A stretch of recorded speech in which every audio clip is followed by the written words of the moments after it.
بصمتك يا الله يا الله سيب لمستك يا الله شوف الكون سبحان من حالك. Right, welcome back, and let me again welcome our guest here, Mr. Ali Ashmawy, Business Administration Researcher. Thank you again for being with us tonight. Thank you very much. Youth. And the President today inaugurated the World Youth Forum. First, let me take his first words in the inauguration before we go into the session that he attended himself. First things first, thank you very much for hosting me today. Good evening to you and to your dear viewers. Let me first take a step back and talk about the conference itself, or the World Youth Forum. It's a global platform, and by global I mean right now Egypt is speaking a global language. It's addressing the world using a set of initiatives. And when you're addressing the world, you need to speak the same language. And I believe the most important thing right now, after a world that has been suffering problems, a lot of situations and hard and difficult situations, and the last one, the COVID-19 pandemic, the President today opened up the conference or the World Youth Forum by talking about two key words: ending conflicts, and the second, launching a dialogue that can enable humanity to overcome their differences. And I believe when we talk about launching a dialogue, and the biggest evidence in this dialogue is that the presence of youth today. And youth are given a dialogue in today's new republic to present their ideas, to exchange their views, and also, most importantly, to give concrete recommendations. And let me tell you something here, is that the Egyptian government and also the permanent mission of Egypt to Geneva in 2017, in the first version of the conference, or the World Youth Forum, we communicated the recommendations that were given by the youth to the United Nations. And these recommendations were taken seriously. They were added to the agenda. So the President today talked about having this specific dialogue. A dialogue that knows no differences, a dialogue that respects human rights, a dialogue that can open up to the world while having its own identity, but also sharing ideas. And I believe this is something extremely important right now in the paradigm shifts that are taking place in Egypt. The second thing, there are differences that are still present around the world. And of course, this is a normal thing when you have a lot of cultures present in the World Youth Forum, and this is just a mirror of the world. And I believe the President today assured that the first step to overcome differences is by having a dialogue that is built on respecting each other, and a dialogue that is built on the trending topics today. And you just mentioned the main axis of today's or this year's version of the World Youth Forum. I think if you read about them or if you hear about them, this is basically what the world is talking about right now. And I believe that the President today was clear in the opening ceremony, or the opening inauguration ceremony for the World Youth Forum, when he talked about managing differences, ending conflicts, and having this important dialogue. Actually, we were not speaking about situations. Actually, we were speaking about crises. Exactly. That took place and prevent us from getting together. So this is why the slogan of this edition is "Back Together."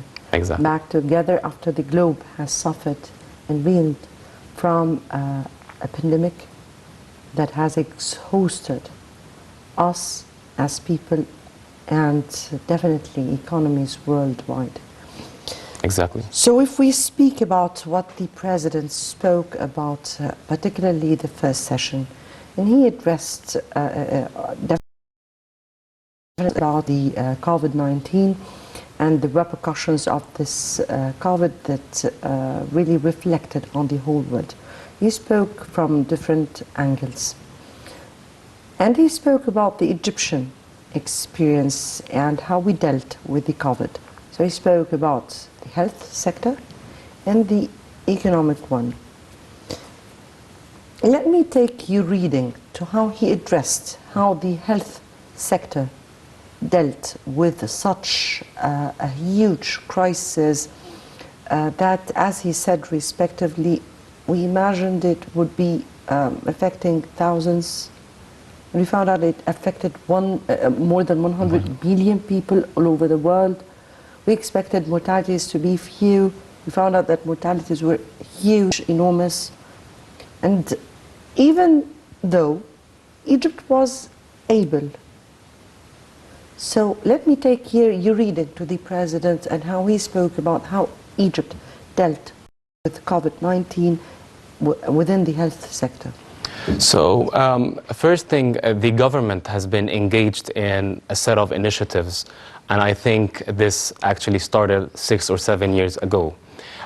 If we take a look at the year 2016, we started by implementing a series of economic shifts or an economic transformation program.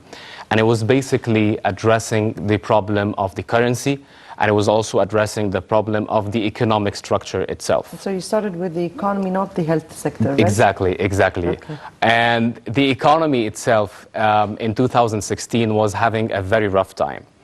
And the economy is the basis of the health sector. So in the beginning, the first step, you should go with the economy. And this was actually what happened in 2016.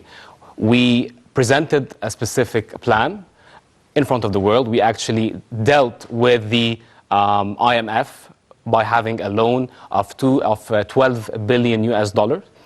And this loan was actually addressing the structural problems of today's economy, or actually the problems that were actually faced in the economy itself. In 2016, we had the notion of dollarization. We were fighting against it. In 2016, we were having very strong problems in the balance of payments. So with the loans and with ongoing dialogue with the IMF and with international partners and with international institutions, we were able to undertake a step-by-step program to address the problems. After that, in 2019, we were done with the first part of the restructuring program that were taking place in the economy. After that, the president launched a set of initiatives with regards to the health sector.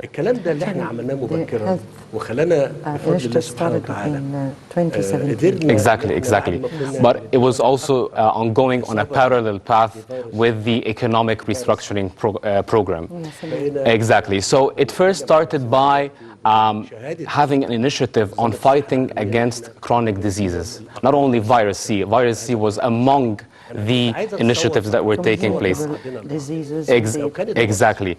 And in 2019 and 20, before the pandemic, just a little bit, the economy was getting better, and a lot of important priorities were put in place to change and to actually completely change the health infrastructure, the social security, as well as the urbanization and the development of everything in Egypt. And I believe the economy was the main shield in protecting the country against the repercussions of the COVID-19 pandemic. It started with the economic transformation and then in the health transformation. In 2020, in the peak of the pandemic, Egypt's GDP was 3.6%. And this was actually among the very few countries around the world to have a positive trend in its GDP growth. After that, in 2021, 3.3%. This has managed to absorb the negative effects of the global pandemic. I mean, everyone and every single country was affected by the global pandemic. But also don't forget is that government took a proactive approach to address the COVID-19 pandemic. In March 2020, the government of Egypt created a good orchestra of movements using its fiscal policies and its monetary policies to address the pandemic. The Ministry of Finance dedicated 100 billion Egyptian pounds to address the urgent needs of the health sector and to also minimize the risks of collapse of different companies or small and medium enterprises. After that, Egypt had its ongoing cooperation with international partners and with the IMF, which was among the first countries to receive a 5.2 billion rapid financing instrument, which is a loan that is taken to address quickly and in no time the ongoing needs of the health sector. This actually had its impact on minimizing the risk of people working in the health sector, of continuously supplying the health sector with all its needs. And in the same time, it also had a loan of 3.2 or 2.3, I'm sorry. And this actually helped Egypt in what is called standby agreements to minimize the risks that are taking place in the balance of payments, which is the core of the economy. So a balanced set of decisions of fiscal policies and monetary policies working together to minimize the risks of economic collapse. Because if you take a look at what happened worldwide, you will see for the very first time we see a situation in which, for example, oil sellers are selling their barrels and giving money to the buyer because they can't stock their oil anymore, they can't stock their barrels anymore. So we've seen a negative trend in the economy, a total collapse of global supply chains and economic chains in general. I'm so proud that youth as yourself are seeing how Egypt, or the stages Egypt has been through, and are able to tell the whole world what is going on in Egypt. And from this perspective, let me here say our colleague, our dear colleague, Hani Saif is at the World Youth Forum, and definitely Nile TV has been very much keen to be attending such a huge event. And our dear colleague Hani is there, and he is having lots of interviews with different participants.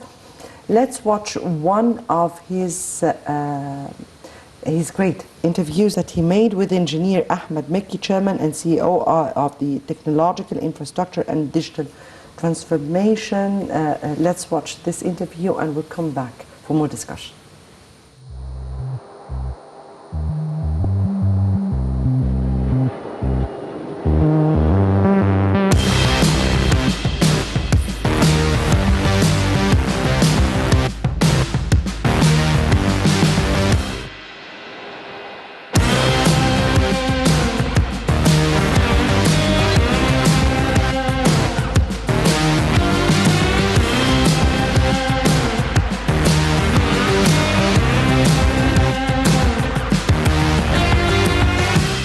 منتدى شباب العالم تحت رعاية السيد الرئيس عبد الفتاح السيسي رئيس الجمهورية، شرم الشيخ، من 10 إلى 13 يناير 2022. سجل الآن. Ladies and gentlemen, on the sidelines of the World Youth Forum, we're pleased to come across and meet Engineer Ashmawy, Chairman of a leading technological infrastructure and digital transformation company in Egypt. Engineer Meki, thank you very much for joining us. Thank you so much. Engineer Meki, now we are entering, before we start talking about the digital transformation, I want to talk about the technological infrastructure, because whenever we say infrastructure, people always think of buildings and bridges and tunnels, but can you please shed more light on the technological infrastructure that is being implemented by your company and other companies here in Egypt? Okay. Thank you again for having me today. Talking about technology infrastructure and ICT infrastructure, this is the main infrastructure now in this era for the whole world. And this is the main foundation of digital transformation that we will talk about. So the foundation of digital transformation is the technology infrastructure with the different components for technology infrastructure. We cannot make any digital transformation in any circle, in any vertical, in any sector without dependency in a way or another on the technological infrastructure.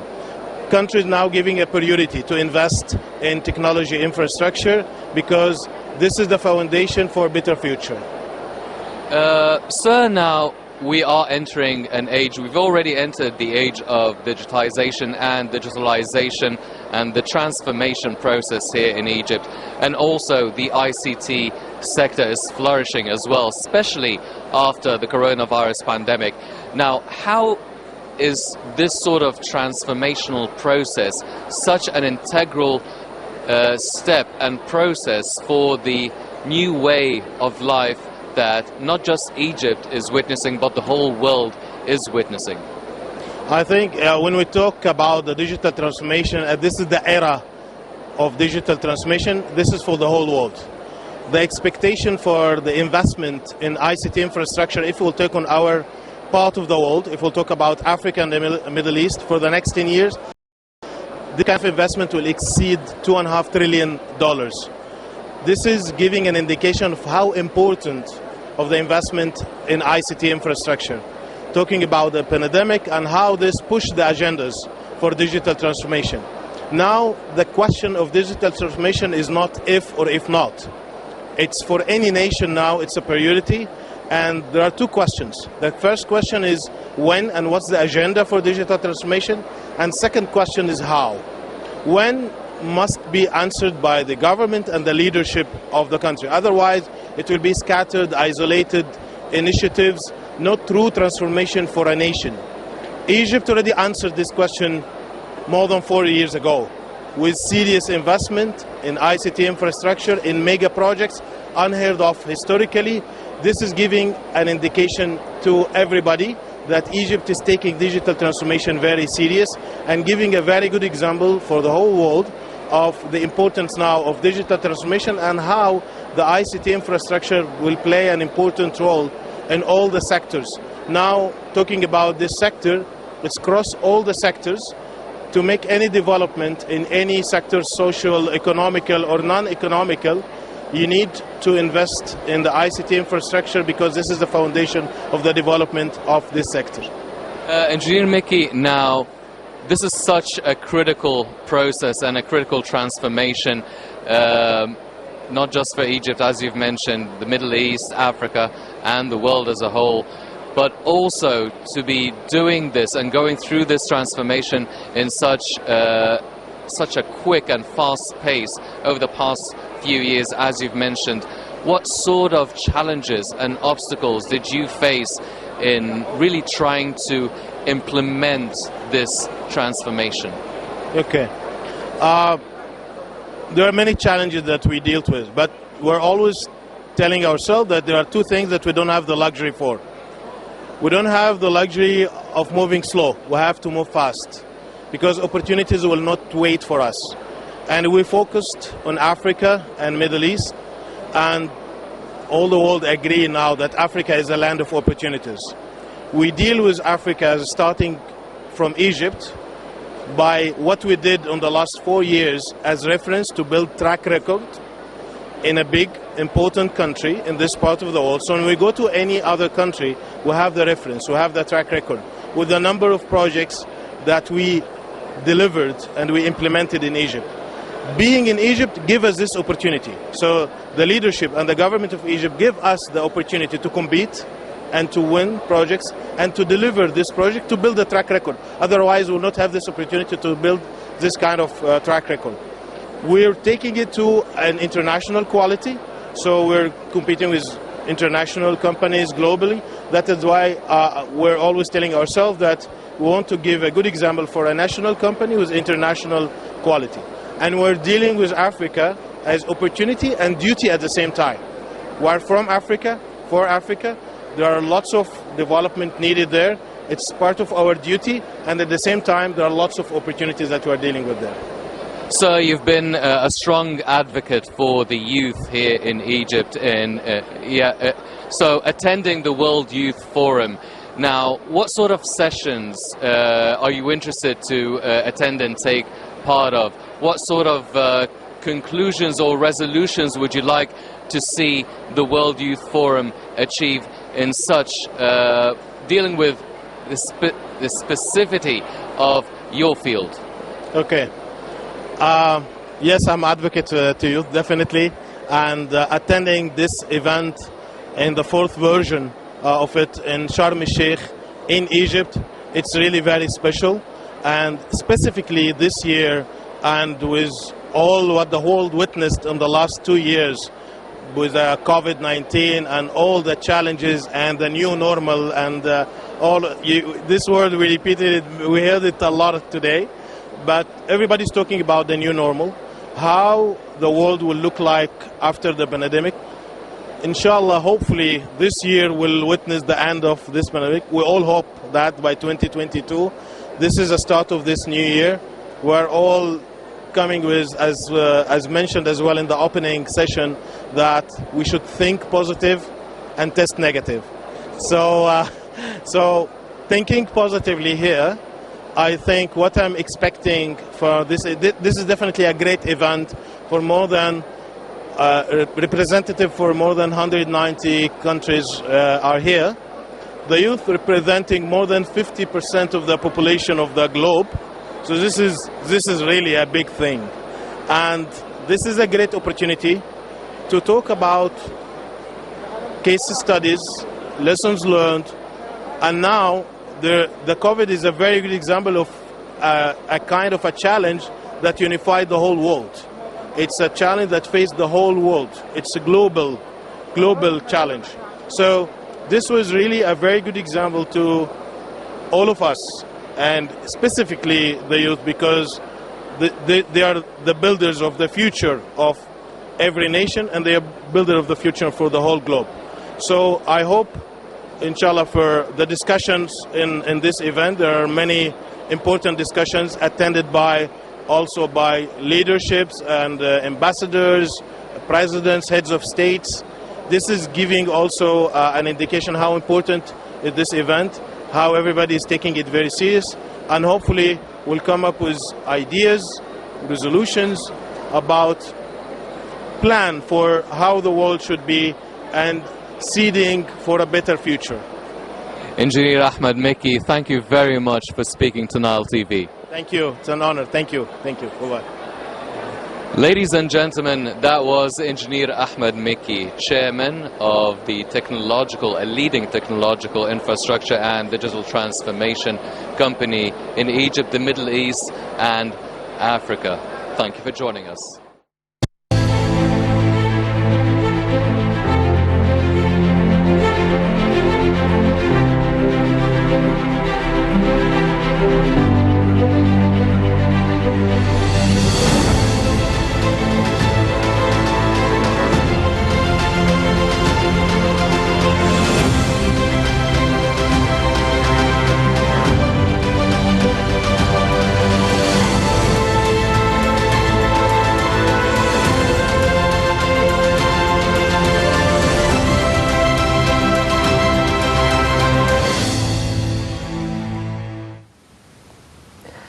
Right, welcome back, and thank you, Hani, for this very informative interview with Engineer Ahmed Mekki. And indeed, let's think positive and test negative. Hopefully. Hopefully. If we think positive, and here I have to take from this interview, as part of this this progress in economy was because of the initiatives we took in order to be able to cope with world development, particularly in the digital transformation. And Egypt has been working on this sector in an enormous way. How far do you think that this has helped the economic sector in order to go ahead with its sustainable development plans? The transformation into digitalization, or rather the digital transformation? This is a very good question, and I believe that the first part of this transformation lies in the development of infrastructure and of development of networks that can actually help in operating internet providers and everything. The second step is capitalizing on the infrastructure, or as entrepreneurs like to call the ecosystem around Egypt, that we can use to capitalize for digital transformation. If you take a look right now at the digital environment right now in Egypt, you would see that every single day we have a new startup that is being born. And if this is a sign of something, this is a sign of an enhancement of the digital infrastructure in Egypt. This is a sign of the energy that you can see in today's youth in Egypt, with their interest in developing or finding a solution to existing or to new problems that we can actually we can predict in the future. And this is part of also sustainability. If we take a look right now, during the pandemic, you would be surprised that a lot of startups in Egypt, and I'm talking solely about Egypt, managed to raise millions of dollars of seed investments. So these are investments from the very first part of these companies, whereby their ideas are not even transformed to their 100% reality. So we can see that a lot of Egyptian youth right now are on their dreams to develop new ideas, to capitalize on the digital infrastructure that is existing right now in Egypt, and most importantly, to capitalize on a growing market. Egypt is considered among the biggest markets in the MENA region and in Africa. And this is something very important as well.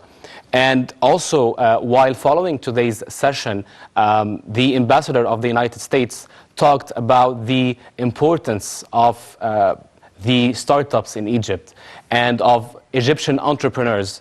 He said that this is a very big example to highlight the increasing potentials in Egyptian youth. And this is demonstrated by their ideas, by their startups. And we can name a few actually that went to be listed on global markets or on global exchange markets. And this is a very good example of the digital transformation that is taking place. And today's generation, they are actually called digital natives. So they are born knowing how to utilize technology to the maximum.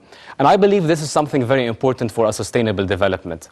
If we can capitalize this energy to be addressed to fight against problems, to enhance the dialogue that is taking place, and to also find solutions to everyday problems that we face. See, speaking about how youth are very much into the digital system and the online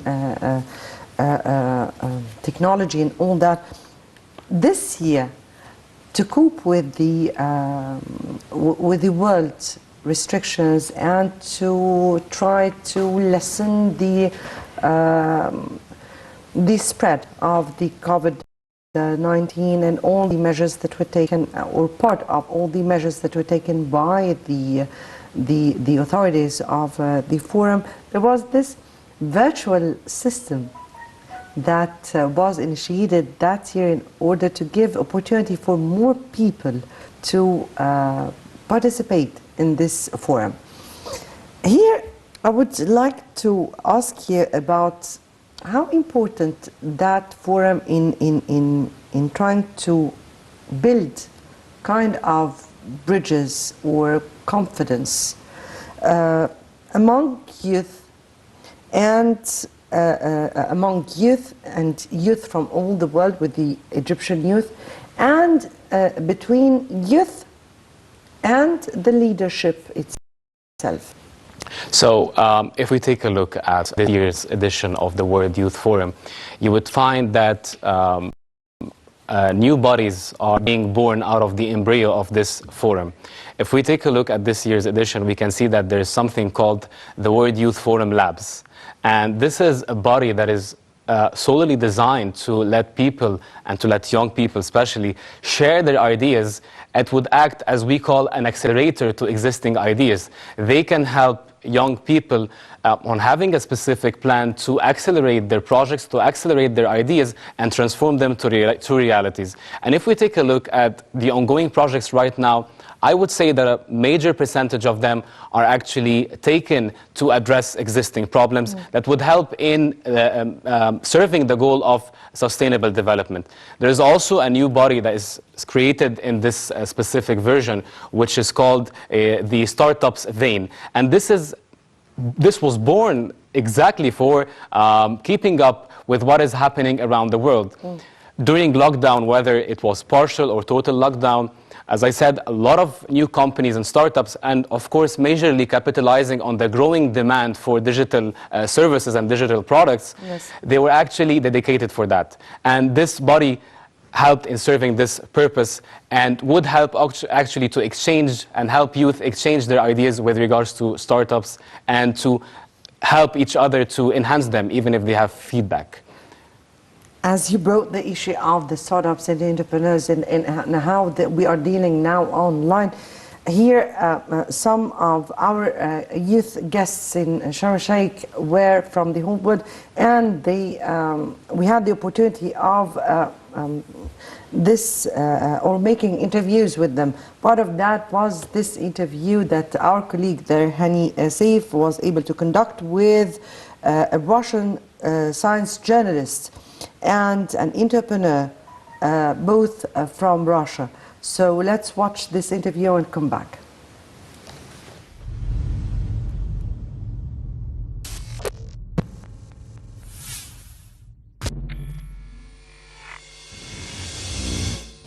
Ladies and gentlemen, in the World Youth Forum, we're joined here with Vera and Lydia. Vera is an entrepreneur from Russia, and also Lydia is a science journalist. Vera, first of all, welcome to Egypt, welcome to the World Youth Forum. Now, one of the topics that is being discussed in the forum is startups and entrepreneurship. Now, what sort of entrepreneurship you're leading in Russia, and are the same difficulties applied in Russia are applying here in Egypt? Thank you very much for your question. I am a director of my own language center in Russia. I teach English, Turkish and Spanish. Of course it was difficult for the first time, but our government helps us anyway. Last year I took a grant for my business, and I'm very happy for that. Definitely. Lydia, now you're a science journalist. What sort of topics have you been covering over the past couple of years during the pandemic? Has it been quite a different challenge than what you've been used to even before? I write about science like medicine, biotechnology, physics, education, but last time biotechnology and medicine are the most important and most famous field right now. You know about it. It's about Corona, and it's really necessary right now to write by easy language for all of the people, all over the world, how to fight with Corona, what to do, what must we do with Corona right now, how deal with it. And in your coverage of the science and the medicational sector, how far do you think, or how long do you think it will take for the rest of the world to get out of this pandemic? You know, it's complicated to make a decision or resolution about it. I hope it will be not finished maybe right now or maybe 1 year later, but maybe it will be easily for us. Not like it was in 2020, because in 2020 I was stopped in Europe, in Germany, in the part of Germany that was more infected, and nobody knew what to do. Nobody. Right now we know we can wear masks, we can be vaccinated, etc., etc. We have some drugs, medicine for this. Now we know. And I hope we will be together, we will stay together and do everything that scientists can offer us. Now, Vera, it seems, especially in Egypt, that startups and entrepreneurship is becoming the name of the game, as they say, and it's really the number one sort of priority for the youth here in Egypt. Is it the same in Russia, and do you feel that the whole world is taking the independent business projects and entrepreneurship into the fast lane? Frankly speaking, I agree with you. This problem is around the world, and I have a new startup, and I need some help, not only in my country, because my startup is international.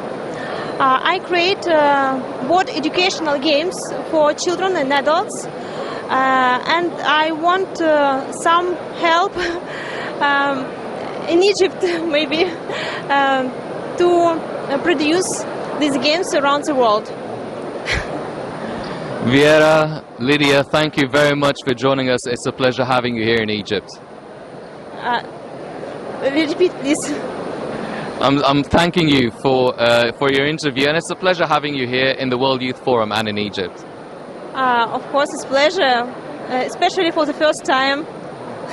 Hopefully it's not going to be the last. Thank you, Lydia. Yeah, to be honest, I had a dream to meet my sister here. I didn't see her 3 years because of Corona, but so hopefully I will meet you next forum. Well, ladies and gentlemen, Egypt also brings the family back together again, as you've just heard with Lydia. Obviously, people from all around the world, no matter where you're from, and people here in Egypt, we all share the same interests, we all share the same passions, and we're all concerned with the same topics. Thank you for joining us.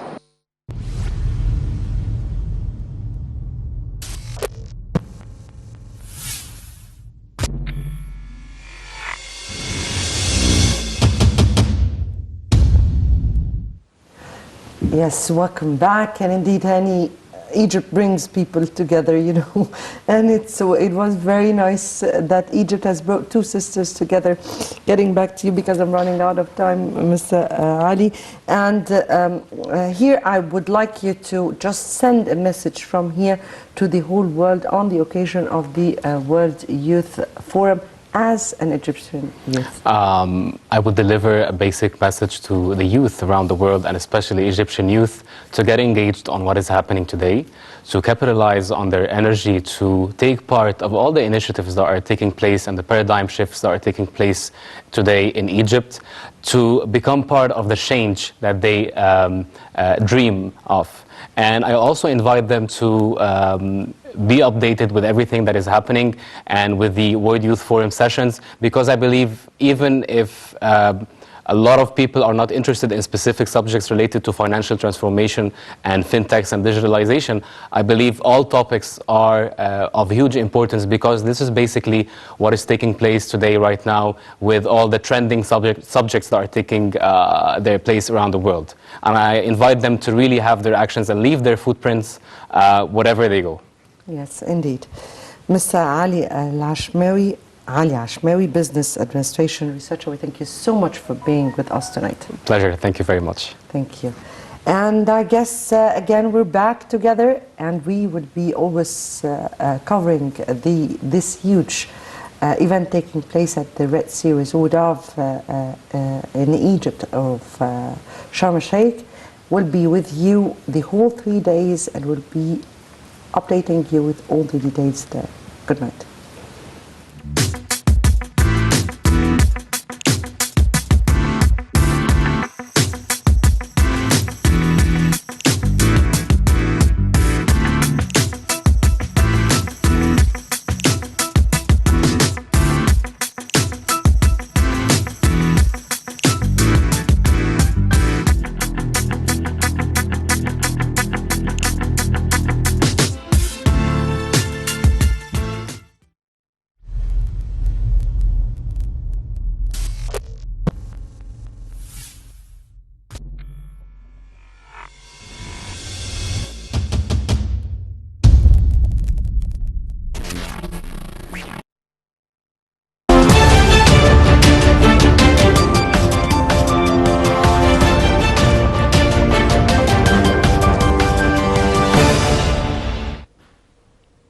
Hello everyone, it's top of the hour time for the top stories, and starting with the